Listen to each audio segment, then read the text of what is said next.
breaking news on Chris Paul. He has entered the NBA's health and safety protocols and will be sidelined for an indefinite period of time. Suns are awaiting the winner of the Jazz-Clippers series, but this puts CP3's status in question for the start of the Western Conference Finals.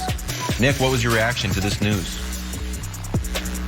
Well, I mean, it obviously just broke, and if Chris Paul has to miss significant time, obviously it doesn't end the Suns' chances, but it hurts them drastically.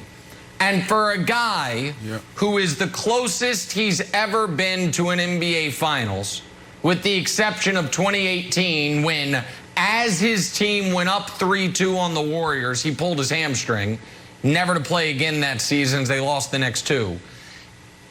If he misses out on his chance at the finals because and I don't know why he has to enter health and safety protocols. I know he climbed up into the crowd, he hugged his family. I don't know what the circumstances are.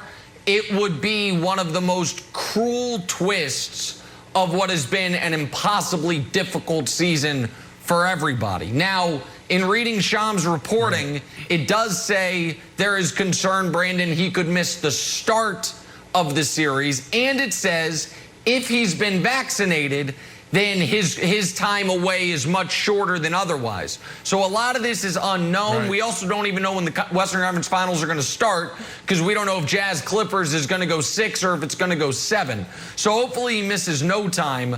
But if he does miss time, Brandon, all of a sudden the Suns go from, to me, the favorites in the series to decided underdogs against either of those opponents. I agree. I mean, this is absolutely brutal. As soon as that broke, last block at the bottom, we had no clue that was going to pop up on our show.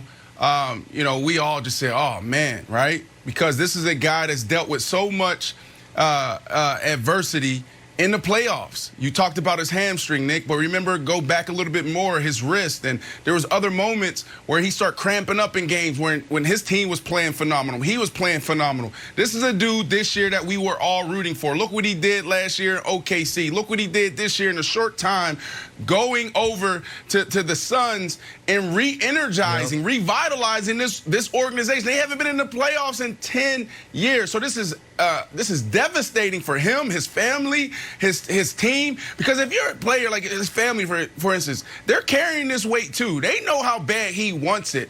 On the court, you got to go back to the first series. Like, what are we going to see? What are we going to get? Against the Lakers, the second game, 9 minutes, 19 seconds on the clock in the second quarter, he goes down with the shoulder and everything totally flipped. Now, they were up 2-0, but then they found themselves in a backyard fight, in a fight in the alley. That's what they found themselves in, and he was able to fight through it, but he was never the same until the sixth game, and he looked decent. Really, game 6. Right? So you may see that.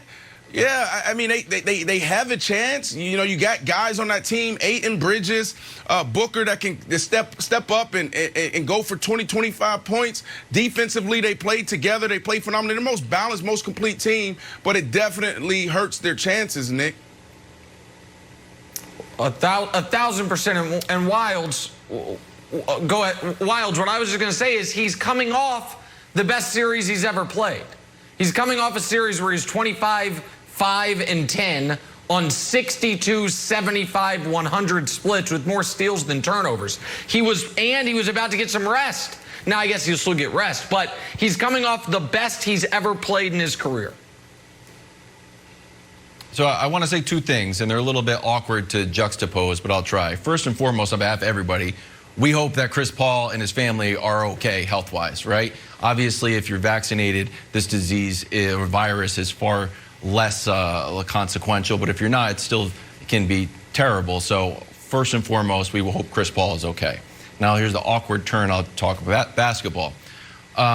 This is an opportunity, if Chris Paul does miss games, Nick, for Devin Booker's star to shine even brighter. And we just saw KD do it last night. And everyone's been talking about Devin Booker's kind of been this little hidden gem, didn't get a lot of national games, and now he is emerging. What do you think Devin Booker's ceiling is without Chris Paul playing if he does miss early games?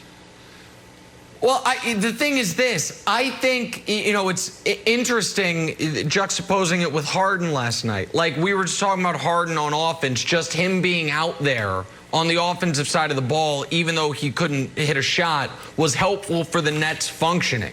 Chris Paul, you saw when Brandon in the Lakers series, when for a couple of those games he couldn't lift his arm above his arm above his shoulder, he still was useful in getting them in their right spots, settling them down, getting them good possessions. I think Booker really relies on that.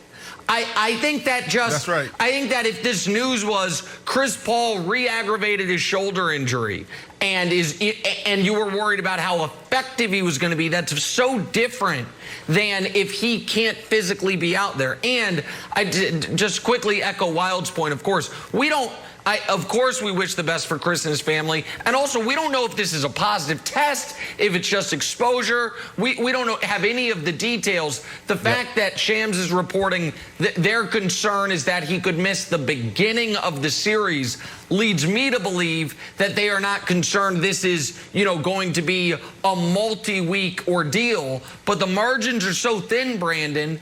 They have home court if they play the Clippers. And if you lose game one at home because Chris Paul isn't out there, that's enough to sometimes flip a series.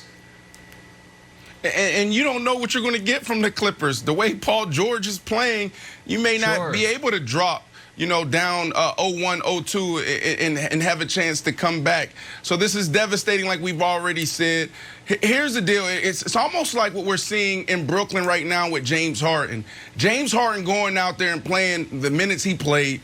He didn't impact the stat sheet in a major way. He only had 5 points, but his presence, the sigh of relief he gave everyone in that locker room was huge. I truly believe it's one of the reasons why they won that game. It took pressure off of KD.